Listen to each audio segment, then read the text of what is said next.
College ছাত্রীকে ধর্ষণ অভিযোগ টিএনসিপি ছেলেদের বিরুদ্ধে, কি বলবেন? সেটাই তো বলছি ভাই, শুধু কলকাতার ল কলেজ নয়, কোশ্চেনটা আপনি করেছেন তার সাথে আমি বলে রাখছি, যে সমস্ত কলেজগুলো আছে বিভিন্ন রাজ্যের বিভিন্ন জায়গায় খোঁজ নিয়ে দেখুন ওখানে কিভাবে ইউনিয়ন রুমের সিনিয়র দাদাদের দ্বারাই নবাগত ছাত্রছাত্রীর কিভাবে হ্যারাসমেন্ট হয়।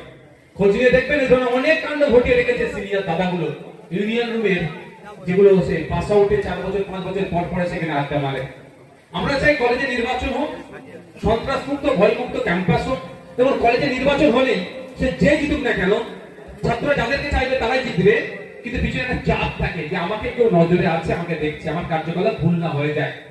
এখন তো কেউ নাই, নির্বাচন হচ্ছে না, ওরা একটা দুর্নীতির আখড়া বানিয়ে দিয়েছে কলেজের ইউনিয়ন রুমগুলোকে। ফলে দেখবেন অনেক ইউনিয়ন রুমে বা অনেক কলেজে এই ধরনের অনাচার অন্যায় কাজ হয়েছে, হয়তো মুখ ফুটে অনেকে বলতে সাহস পাচ্ছে না।